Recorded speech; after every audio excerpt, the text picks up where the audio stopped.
Olá, torcedor gremista. Bem-vindo ao nosso canal. Hoje vamos conversar um pouquinho com um grande ídolo, Geraldo Pereira de Matos Filho, o Mazzaropi. Hoje temos o prazer de receber aqui conosco um dos maiores goleiros da história do Grêmio e um jogador relevante para o mundo do futebol, Geraldo Pereira de Matos Filho, Mazzaropi. Bem-vindo ao nosso canal, Mazzaropi. Bom, prazer, Fábio, estar com você aqui no seu canal, uma alegria enorme, grande parceiro, um grande amigo. Que bom da gente poder estar batendo um papo.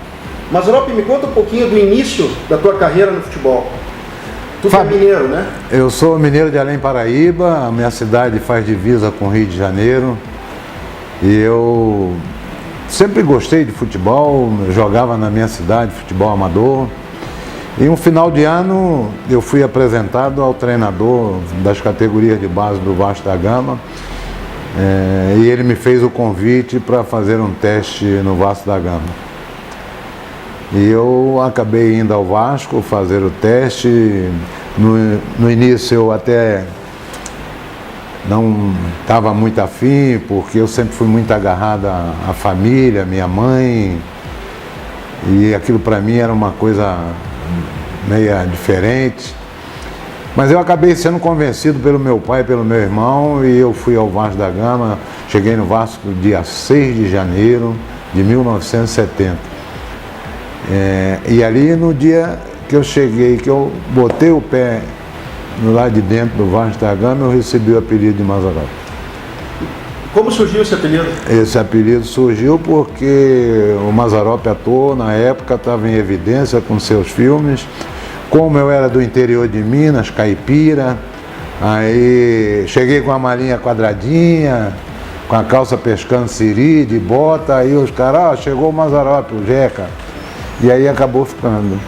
É verdade que foi o jogador Hércules Brito que te deu esse apelido? Não, o Brito me colocou o apelido de Lobão.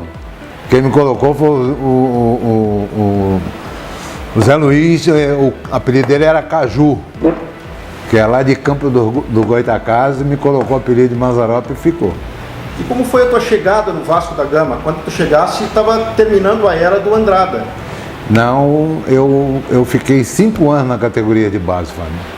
Ah, sim. O Andrada ainda ficou ali até o final de 75. E eu assinei meu primeiro contrato profissional dia 2 de fevereiro de 1974. E ali eu conquistei, ainda como reserva, o meu primeiro título, que foi o título de campeão brasileiro naquele ano.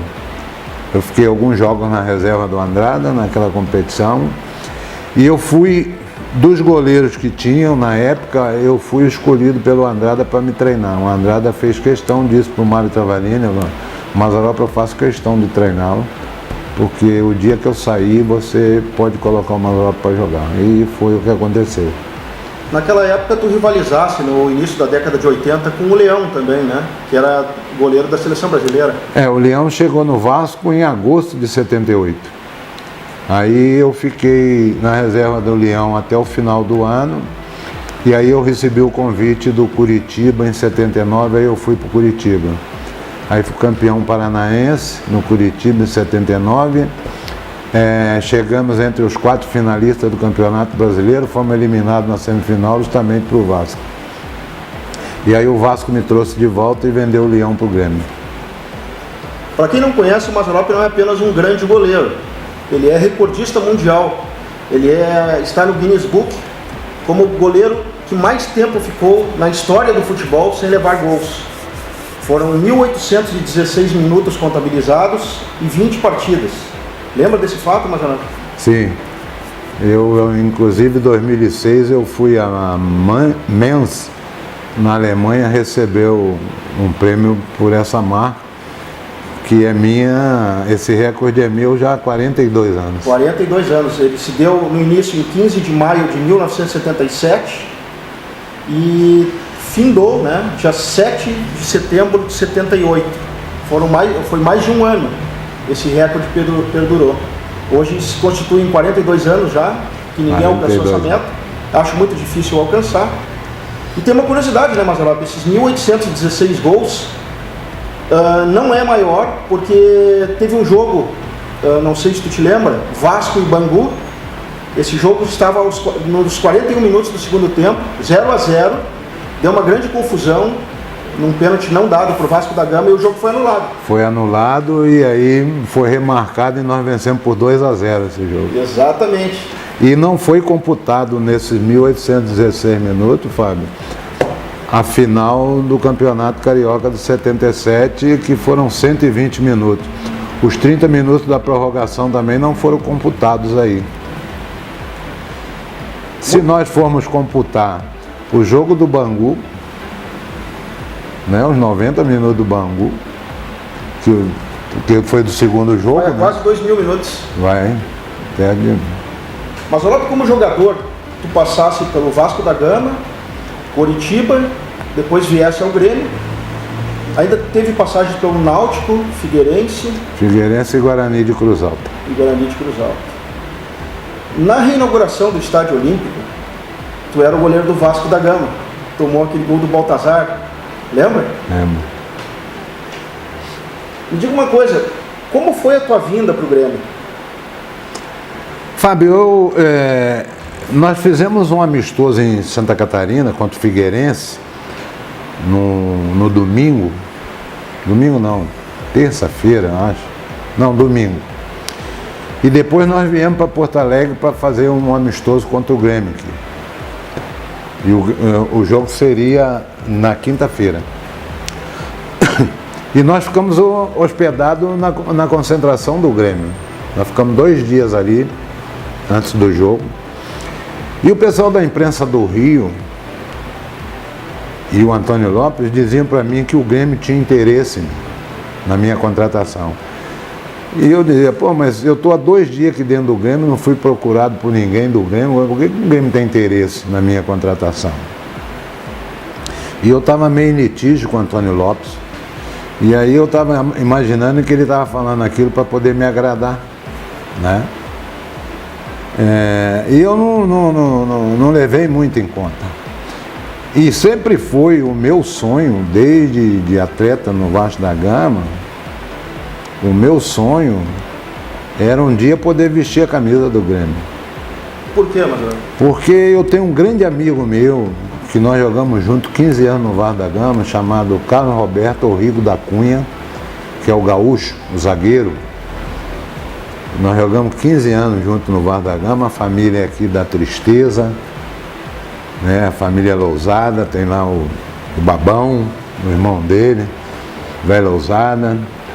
A família muito, muito querida e o gaúcho nós nos transformamos num grandes amigos, que nem irmãos. E ele sempre falava do Grêmio para mim e aquilo foi ficando marcado para mim. E aí depois o tio Fantoni, que eu trabalhei com ele 2 anos, ele trabalhou no Grêmio e toda vez que a gente se encontrava ele falava maravilhas do Grêmio, né? Ele passou pelo Grêmio no final da década de 70. Ele foi treinador do Grêmio, do Grêmio em 79, se não me falha a memória, e 80. Se não me falha, não, em 80 veio o Leão para cá. Em 79 o Titi estava aqui. E depois o Leão também sempre falava muito bem do Grêmio.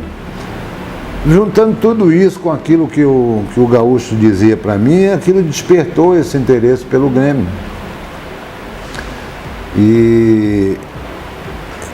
E aí quando houve essa possibilidade em 83, aí nós participamos do jogo, aí jogamos, chovia muito em Porto Alegre, nós vencemos o jogo por 2-1, eu fui um dos destaques do jogo.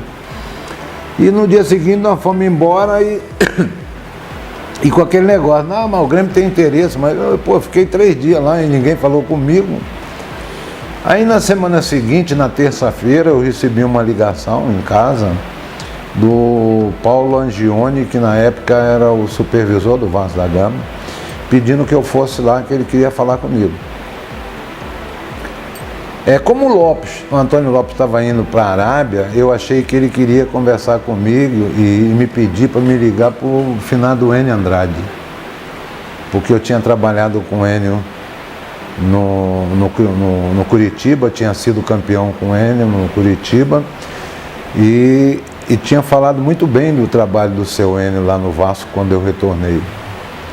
E eu fui para lá achando que era isso. Quando eu cheguei lá na sala do Paulo, eu vi um senhor de cabelo grisalho sentado ali, eu não conhecia, cumprimentei e fui falar com o Paulo. E aí o Paulo, quem quer conversar contigo não sou eu, é aquele senhor ali. Ele é diretor do Grêmio e ele quer conversar contigo. Pá, eu me gelei dos pés à cabeça, né, cara? Me arrepiei e falei, pô, será que chegou o momento de eu realizar meu sonho, né? De poder vestir essa camisa? E aí eu fui conversar com ele. Nada mais era do que uma figura que eu tenho, que Deus o tenha, que eu tenho um respeito, uma admiração muito grande, chamado Rudi Amin Petry. E aí nós conversamos e ali nós acertamos a minha vinda para o Grêmio. E tu viesse no momento... Vim para o momento histórico do clube. E vim ainda sem ter a confirmação da minha inscrição na Libertadores. Eles foram bem enfáticos para mim, que assim, nós estamos contratando, a nossa ideia é Libertadores, mas nós não temos a certeza que vão poder te inscrever. Mas nós vamos te contratar. Mas além de um grande goleiro, tu é um cara de bastante sorte também, e está sempre no lugar certo, na hora certa. Isso acontecia principalmente dentro do gol, onde tu estava sempre bem posicionado, né? E tu que tem uma estatura não tão alta para o padrão de hoje dos goleiros, crescia na frente do centroavante, do atacante. Era uma das minhas características, né, o Fábio? Eu não era muito espalhafatoso. Eu era mais de posicionamento, né? Eu tinha uma boa mecânica de perna, boa velocidade, eu tinha muita impulsão, e isso facilitava para mim, né? Hoje, o meu tamanho, 1,80 m, acho que eles nem deixariam eu treinar, né? Eu não sei quem é que teve essa infeliz ideia de que goleiro tem que ter 2 metros de altura, né? O goleiro tem que ser bom, né? Você tem que ter qualidade, né? Entendeu? E eu sempre tive um bom posicionamento. E eu crescia justamente nos jogos mais difíceis, né? Então isso marcou muito a minha carreira. Mazzaropi, jogo difícil, Libertadores 1983. O que passa na cabeça de muito gremista é não só aquele grupo fantástico que o Grêmio tinha, aquele lance do Renato pro gol da final. E aquela defesa ali deu ao Grêmio a condição de chegar à final da Libertadores, né? E isso marcou muito também para mim a minha chegada naquele momento. Logo em seguida, Grêmio e Estudiantes na Batalha de La Plata. Conta um pouquinho como jogador, o que era aquele ambiente de hostilidade e o que significou aquela passagem. Fábio, eu vou dizer para você assim que foi a pior situação que eu vivi na minha carreira como atleta. Se você analisar a partida pelo lado normal, seria uma vergonha para nós atletas, né? Você com 11 jogadores, o adversário com 7, você vencendo de 3-1 e ceder o empate. Se fosse uma partida disputada em condições normais, mas aquela não, de normal não tinha nada. Tu recebesse uma pedrada também, né? Eu recebi um chute, um soco nas costas do fotógrafo que estava atrás da minha goleira, eu recebia pedrada toda hora. A hostilidade e a agressão na equipe, na delegação do Grêmio e nos torcedores que lá estavam era uma coisa assim assustadora. E eu acho que o empate foi o que nos salvou, porque eu não sei se nós estaríamos aqui não. Pois é, Mazzaropi, isso mais de um atleta já falou dessa frase, dessa mesma forma, que não teríamos saído vivos se houvesse a vitória. Mas Era isso mesmo? Era tudo isso e mais alguma coisa. Tanto que nós demoramos mais de 1 hora para sair do vestiário. Quando nós saímos e o nosso ônibus saiu do estádio, nós tivemos que nos atirar no corredor do ônibus para nos proteger, que eles demoliram com o ônibus que nós estávamos. Para você ver, mesmo depois de terminado o jogo. Eu e De Leon fomos ameaçados. Entendeu? Então foi uma coisa, foi uma batalha, foi uma coisa assustadora, cara. Eu cheguei em casa todo marcado de pedrada que eu levava nas costas. Eu só protegia a cabeça, eu encostava na trave e protegia a cabeça. E depois veio a final contra o Peñarol. Aí veio a consagração, né, cara? E aquele Olímpico lotado. Tá, cara, aí. Aquele jogo sensacional. Aí a gente se arrepia, né, cara? E um detalhe, Fábio, que me chamou muita atenção na minha chegada no Grêmio, era, além da qualidade daquele time, era a união e o foco que aquele time tinha, cara. Ali mesclava experiência com juventude com também. Com juventude e qualidade, né, cara? E assim, ó, a amizade desse grupo é uma coisa fantástica, porque tanto que a gente tem um grupo no WhatsApp só dos campeões do mundo. A gente se fala todos os dias. Então não era só apenas atletas ali disputando, não. Nós somos amigos, e com uma coisa de família mesmo até hoje. A gente quando se encontra é uma festa. Sabe aquela satisfação que você tem de você estar encontrando uma pessoa, um ente querido seu? É a mesma coisa com esse grupo nosso. E era um grupo que estava focado, cara.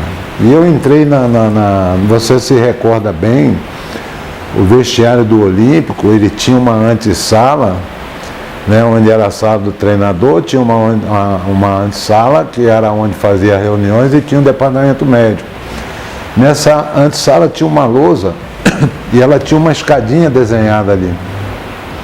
E aquilo ali foi uma sugestão que o De Leon deu por finado Espinosa, que foi o nosso grande comandante, né, que Deus o tenha também. Aí ali, a cada degrau era um objetivo nosso. E aquele grupo seguia religiosamente aquela escada. Era degrau por degrau, até chegar no patamar que era a conquista da Libertadores.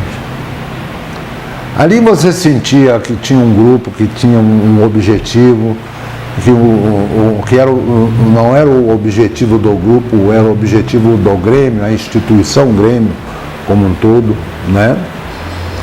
E essa responsabilidade era muito forte do grupo. Era um grupo que se cobrava também. Aquele começava a sair da linha, a gente ia lá e... né? E se você não tiver um grupo nessa fechado, quer dizer, que eu defino time e equipe. Time é onde cada um faz por si, né? E você nunca chega a lugar nenhum. Equipe não. Equipe é quando todos têm a consciência de que cada um tem a mesma importância que o outro, indistintamente. E aquele grupo, além dos atletas, comissão técnica, direção, os funcionários também estavam integrados com a gente. Isso é uma coisa que me marcou muito isso. Porque eu sou muito disso, sabe? Eu sou muito de estar junto, de estar em família, de estar com amigos, né? E isso facilitou, sem dúvida, também a minha chegada. Eu fui recebido de uma maneira tão carinhosa por esse grupo que facilitou para a minha adaptação. Claro que eu fui buscar um pouco também da história do clube para me poder saber, né, onde eu estava chegando e o que eu precisava fazer, né, para poder me adaptar mais rapidamente. E acabei me tornando nesse gremista que sou, né? Então, talvez eu digo sempre, eu devo ser tanto quanto ou mais do que vocês que são gaúchos, né, gremistas, porque eu aprendi com vocês e com esse grupo e com o Grêmio com a instituição Grêmio, o verdadeiro amor, paixão que você tem por um clube. Mas ela fosse fundamental também no jogo contra o Hamburgo. Tu disseste que o grupo era bastante unido, mas o grupo acreditava no título? O que o grupo pensava em relação àquela final do Mundial? Acreditava porque nós fizemos uma reunião. E nessa reunião, eu, Deleu, o finado Tarcísio, César, o finado Mário, Caju, era a única oportunidade que nós tínhamos de chegar no patamar mais alto da nossa carreira. E isso fez com que a gente acreditasse de que era possível. Principalmente depois daquilo que nós passamos em La Plata. Nós chegamos até aqui, não foi por acaso. Foi com luta, foi com suor, foi com sangue, foi com determinação, foi por confiança, foi por acreditar de que nós somos capazes e nós não vamos deixar escapulir essa oportunidade. E aí deu no que deu, né? Aí o louco foi lá e resolveu a situação para nós. Mazzaropi, tua carreira no Grêmio, quase 450 partidas e atuaste entre 83 e 1990. Além do título mundial, conquistaste uma Libertadores, uma Copa do Brasil em 89, supercampeão do Brasil em 90, conquistaste a Copa Los Angeles na volta do Mundial. 2 dias depois. Né? 2 dias depois. Vários gauchões, de 85 até 90. Sim. São 6 títulos. Troféu de El Salvador, Torneio de Roterdã, Palma de Mallorca e 2 Copas Philips. Quantas vezes tu foi ovacionado pela torcida do Grêmio? Gritando Mazzaropi, Mazzaropi, Mazzaropi. Não dá, a gente não tem como mensurar isso, né? Você vê, 6 anos e meio a gente ter participado dessas conquistas todas, é gratificante para todo e qualquer profissional, né? Os oficiais, se você tirar essas Copas que nós disputamos, em 6 anos e meio foram 11 títulos oficiais, né? Mas essas Copas, Mazzaropi, ela tem significado, né? Com certeza, e estas Copas elas são importantes, porque veja bem, no torneio Palma de Mallorca, mas ganhamos do Barcelona. E tem em 85 o torneio do Sesc Centenário Farroupilha. Também. No torneio Palma de Mallorca, o Grêmio venceu o Barcelona. Uma das edições da Copa Philips, vencemos o Bayern. O Young Boys. Depois... o Benfica. Viajasse o mundo inteiro pelo Grêmio. O torneio de Rotterdam nós ganhamos do Bayern. Tu não acha que se você não mencionou o torneio de Rotterdam, né? Mencionei. Mencionou? Nós ganhamos a final do Bayern de Munique. Jogamos contra Ajax, Borussia Dortmund, grandes equipes, inclusive seleções. Tu conhecesse o mundo com o Grêmio, né? Sim. Viajamos muito, o Grêmio era muito solicitado. Tanto que o Grêmio, depois os caras já ficaram assustados, porque tudo que era torneio que a gente ia, o Grêmio ganhava. Mas esse era o espírito daquele grupo nosso, sabe, o Fábio? Porque assim, a gente não estava ali para brincar. Teve até uma passagem no amistoso, em Norrköping, na Suécia, que nós puxamos a orelha do Renato. O Renato não estava naquele dia muito afim de jogar, né? Era um jogo amistoso, né? E nós estávamos perdendo 2-0. No intervalo do jogo nós fomos para dentro dele. Cara, se tu não quer jogar, tu diz que a gente já fala para o Espinosa, tu fica aí no vestiário, cara. Porque nós não estamos aqui para brincar, não. Ele voltou para o segundo tempo e empatou o jogo para nós. Aí terminou o jogo, é assim que nós queremos. É só fazer isso, cara. Mas logo em 92, tu fosse treinador de goleiros e depois, num pequeno período, tu fosse treinador da equipe principal do Grêmio, né? O treinador era o Cláudio Garcia e nós jogamos numa quarta-feira à noite no Estádio Olímpico contra o Pelotas, nós perdemos de 1-0 com um gol do Eugênio. E eu fui para casa depois do jogo, quando foi umas 2 horas, me ligou uma das pessoas que para mim era a maior referência que tinha no futebol brasileiro e principalmente dentro do Grêmio, que hoje também já partiu, né, deixando saudade pra gente, que é o seu Verardi. E aí ele me ligou às 2 horas da manhã, eu atendi, ele falou, o Rafael Bandeira quer conversar contigo. Eu falei, mas seu Verardi, 2 horas da manhã, quer que o Rafael quer conversar comigo? E eu amanhã tenho que estar 8 horas na Câmara, porque na época eu era vereador também, em Porto Alegre. Quem sabe a gente conversa amanhã por volta de 11 horas, então é melhor mesmo. Então tá, eu vou falar com ele e aí marcamos para amanhã às 11. Eu falei, tá legal. E ficou assim, aí quando foi às 11 horas eu fui lá no Grêmio. E aí entrei na sala do Rafael Bandeira e ele virou, mas ó, eu preciso da sua ajuda. Eu falei, ó, presidente, se eu puder ajudar e tiver a meu alcance, eu estou aqui para isso, né? Não, você vai ser o treinador. Eu falei, mas como assim? E o Cláudio Garcia? Não, ontem depois do jogo nós conversamos e o Cláudio saiu. Eu falei, pá, então o auxiliar era o Zeca Rodrigues. Eu falei, mas aí tem o Zeca que é auxiliar, né? Eu posso ajudar e tudo, mas teoricamente ele é o auxiliar, assumiria, né? Ele, não, já conversei com o Zeca também. Eu falei, bom, o que eu posso dizer? Se é o que você está querendo, tudo bem, então vamos lá. Aí faltavam 3 jogos para o Grêmio. Só que antes disso ele chamou o seu Verardi, que trouxe a lista dos jogadores e começou a riscar o nome, um monte de jogadores. Eu falei, mas o que o senhor está fazendo, né, cara? Aí ele falou, ó, a lista de jogadores, esses que estão riscados não vestem mais a camisa do Grêmio. Eu falei, tá, mas e aí, e com quem eu vou jogar então? Aí faltavam 3 jogos, e o Grêmio dos 3 jogos, se perdesse um, caía para a segunda no Campeonato Gaúcho. E o primeiro jogo era com o Pelotas de volta no domingo, lá na Boca do Lobo. E foi no ano que o Pelotas fez uma das melhores campanhas dele no Campeonato Gaúcho. Ele tinha chance até de ser campeão gaúcho naquele ano. O treinador Cassiar, inclusive, do Pelotas, estavam fazendo uma campanha assim, excelente o time Pelotas. Eu falei, tá bom, tudo bem. Aí eu saí dali e fui conversar com o Zeca e com o Wilson Costa, que era o preparador físico.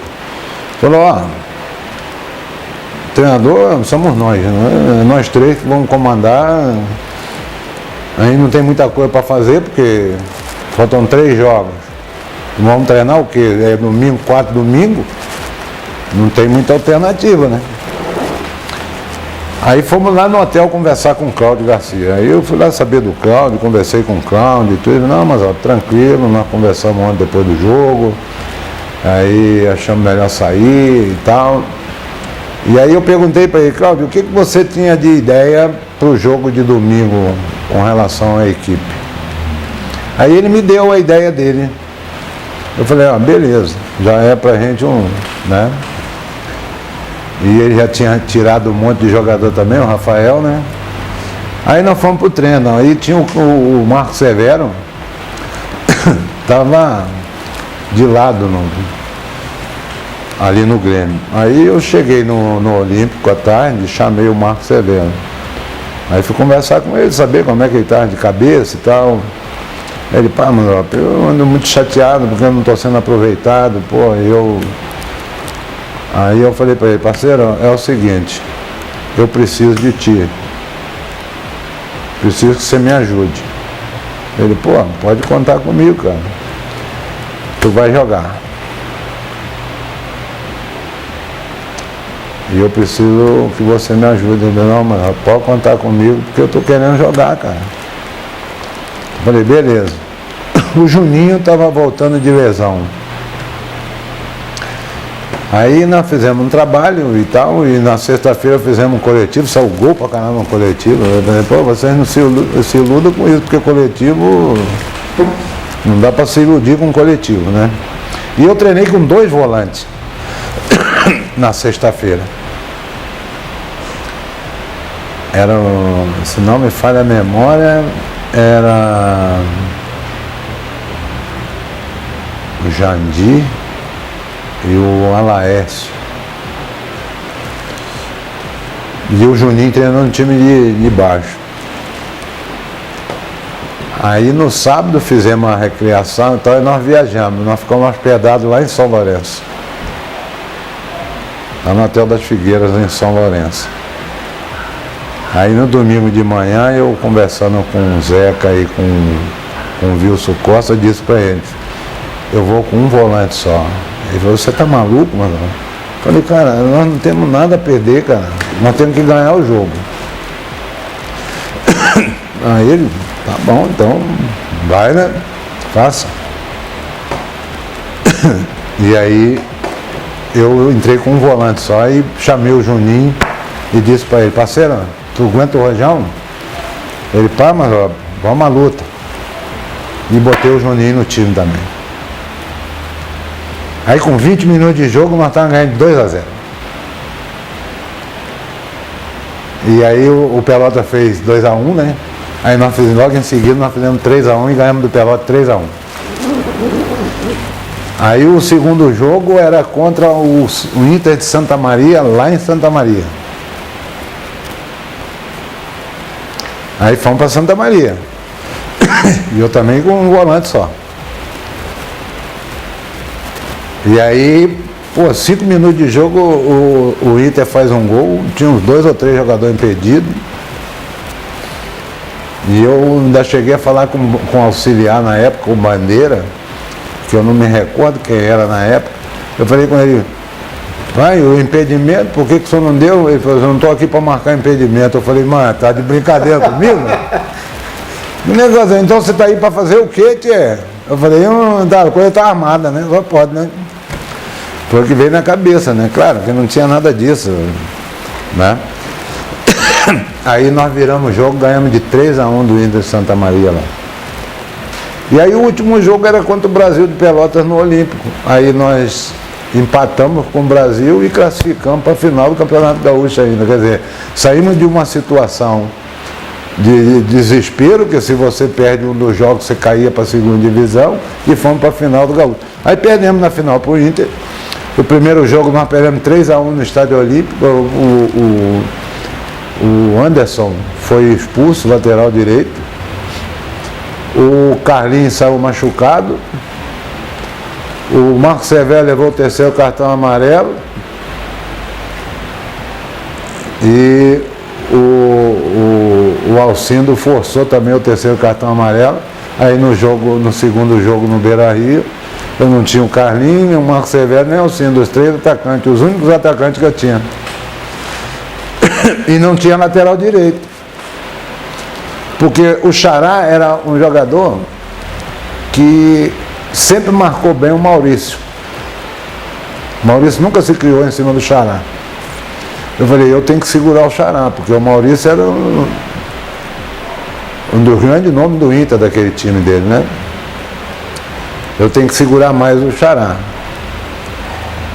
E eu tinha um jogador na época, que era o Paulão, zagueiro, que tinha uma qualidade, batia forte na bola, né? Um jogador que tinha um passe bom e tudo. Aí eu chamei o Paulão e falei assim, Paulão, eu vou sair como 3 zagueiros.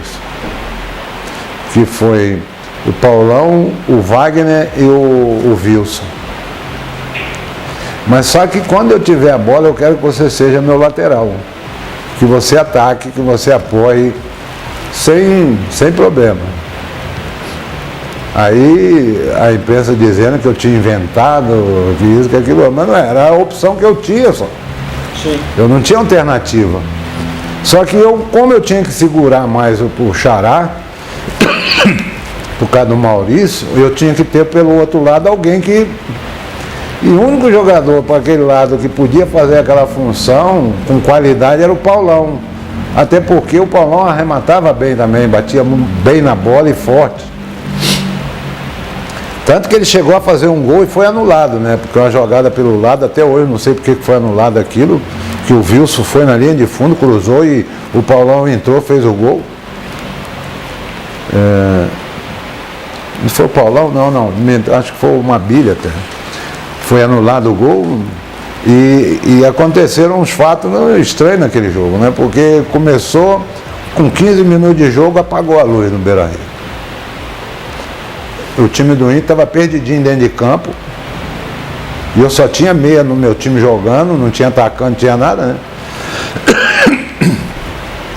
E aí voltou a luz, aí logo em seguida que voltou caiu um temporal danado. Mas nesse tempo, o que o Antônio Lopes fez? Ele segurou o Elton e o outro era o outro volante dele, era o Elton e o Elcio, acho, se não me engano.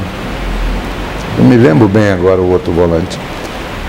Ele segurou e era só bola esticada lá no... Mas, Lopes, depois desse período, tu tivesse uma experiência no Japão, né? Ficasse 8 anos lá, foi a convite do Otacílio? Foi. Aí em 96 eu fui com o Otacílio para o Japão. Aí o Otacílio ficou 2 anos lá e eu depois fiquei mais 6 anos. Fiquei 8 anos lá no Japão, trabalhando como treinador de goleiro. Fui treinador interino do Nagoya Grampus também. Mas foi uma passagem muito boa, gratificante. Em 97, tu fosse agraciado pela direção gremista com os pés na calçada da fama. 97, ela foi inaugurada em 96. Só que eu estava no Japão e eu só vinha no final do ano, né? Eu vim uma vez por ano só, não. E aí eu fui, na época eles tinham escolhido 20 ex-atletas que era para fazer a inauguração da calçada da fama e eu tive o privilégio de ser escolhido entre esses 20. Colocasse os pés ou as mãos? Eu coloquei as mãos. Na calçada da fama em janeiro de 97. E você, para mim, é uma pessoa que é um profundo conhecedor da história do Grêmio, né? Acho que isso ficou provado nessa que você fez das revistas do Grêmio, né?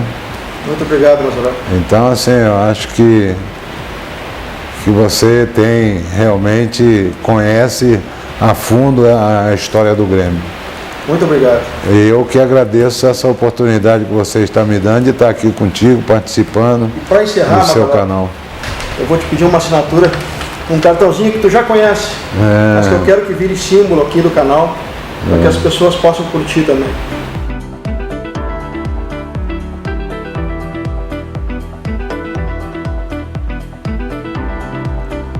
Olha aí.